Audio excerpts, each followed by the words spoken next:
Alright, so hey there everyone, this is LifeRake, welcome to my playthrough of Etrian Odyssey 5. Today's prep episode, which means we're actually not getting much done, we're just kind of getting introduced to the game. So to start that off, we're going to start a new game and turn everything off. Should be good. And then it's gonna let us pick a difficulty. I'm not gonna bother comparing EO5's difficulty to the other games, just know it's reasonably difficult on advance, and I recommend it. And if you find it too hard, just pump it down a peg and it's no big deal. As the game says, you can change the difficulty at any time. So the game starts off with a short exposition dump of where you are. You're in Iris, which is part of continent Arcania, which is home to a Yggdrasil, one of the many Yggdrasils, if we learned anything from the Untold series. Then it says that Yggdrasil's roots grow deep in the earth, branches reach to the heavens. It was worshipped for some time, which is like, oh man, you better not touch it, better not do anything. Then one day it's like, whoops, there's stuff here, let's get people to explore it. And then you go up. And it goes over a few of the classes, each of the classes available to each of the races, and it's like, okay, cool, that's great, but we can get more into detail on that later, so we're gonna be pretty slow on this. And then it's gonna say, hey, you are one of the leaders of the groups that want to explore the place. And it's like, oh my god, I do want to explore the place. And it gives you, like, it just pushes you gently towards the direction of go discover stuff. And I like that. It's gonna congratulate me for buying stuff, which I of course appreciate. I mean, I don't have any problems with that, and we hit Explorers Guild and we can get started.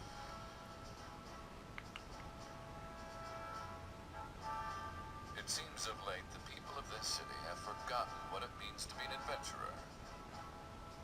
They fear danger, seek stability, and settle for mediocrity, yet still call themselves adventurers. Okay, so that means we should seek danger, fear stability, and not settle for mediocrity.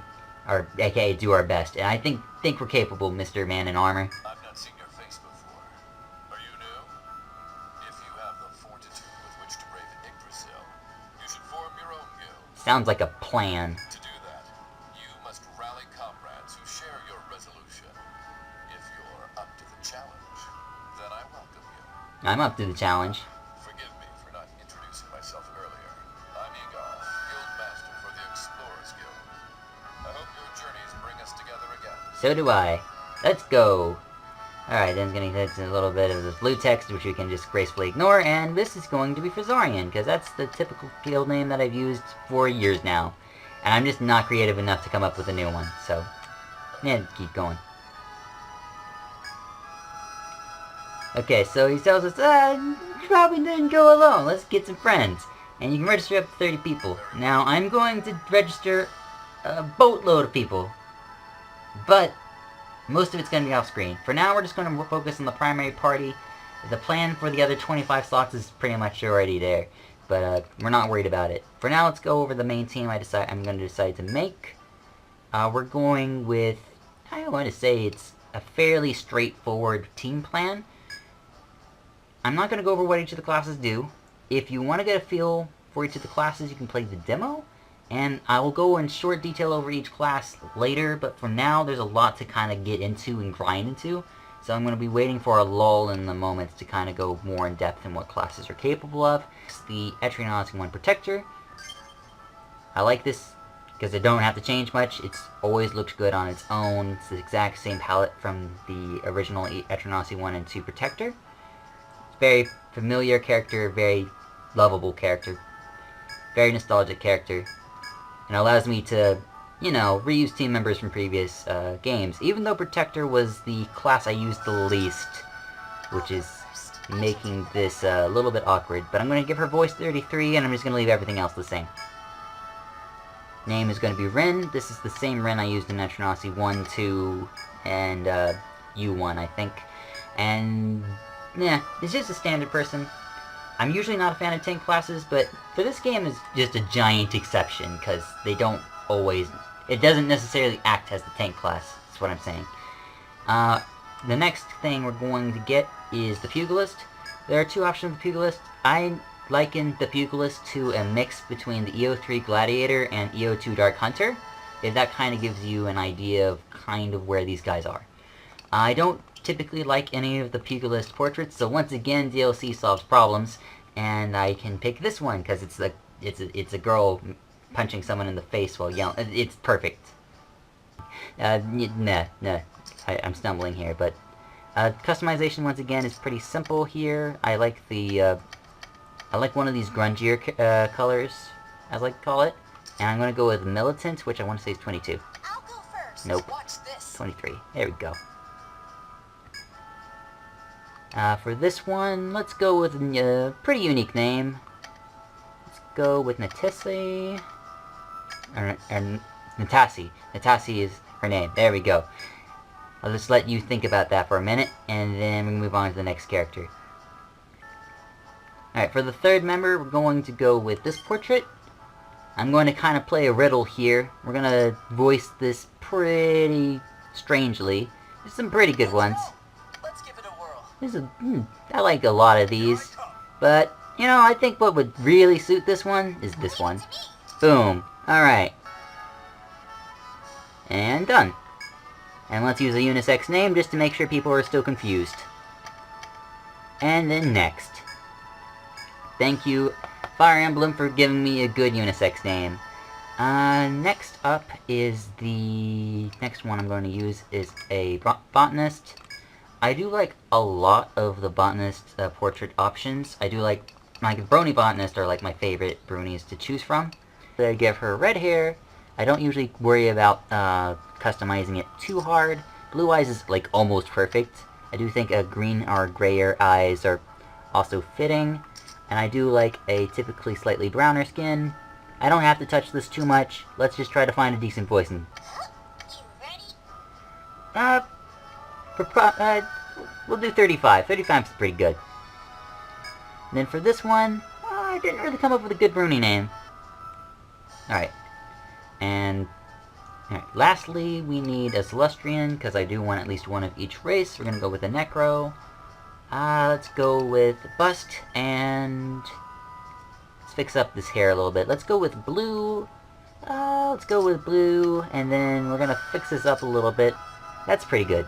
And that's nice. Let's go with... I'll give it a go. Commencing up here. I'll go first. Let's go with cool, and then confirm. Yes, we're going to call her Kresky. And that should be good. We got a bunch of simple names. Is there something else? With that, I think we have a party complete. What do you think, Igar?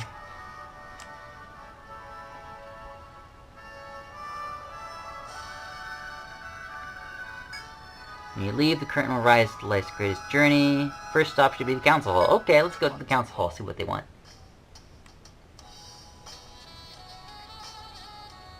What do you want, loud man? Okay, make it quick. I'm a busy man. Good to know. Alright. Doesn't seem complicated. Let's go to the council. I mean, not like every other place is grayed out anyway. You can't go anywhere else. Because we don't have a map yet, mostly. This is the Arcadia Council Hall. I figured as much. The council was formed to safeguard Yggdrasil. Representatives from all four races gather here to discuss matters concerning the Great Tree. So before, exploration was forbidden because it was kind of a worship thing, and now they opened up the doors. I think we get some more information about this if we prod a little bit. You're new adventurers, I presume. Yes. I'm Rhombus, Royal Prince of the Earthlings.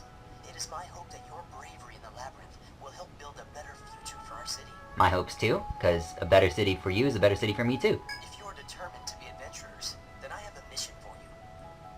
Name your price. Missions are assigned here, accept them, go to accept, hit accept. Your first mission is to investigate the Yggdrasil labyrinth. But to do that, you'll need a map of the forest. Damn straight, give it to me. I love maps. Maps are the best. And expand the map in floor 1.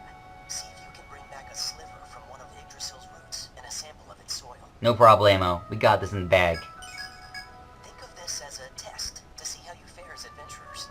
I'm sure you'll do fine. Oh yeah, we'll do fine. I have something of an eye for talent after all. Of course, that means I need you to come back in one piece. You can count on us. What would you like to do? One last thing. You should visit the marketplace before you depart. This sounds like a good idea, thank you. You'll find any item an adventurer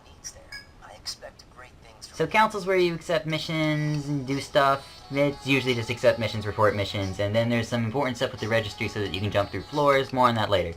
Shop time!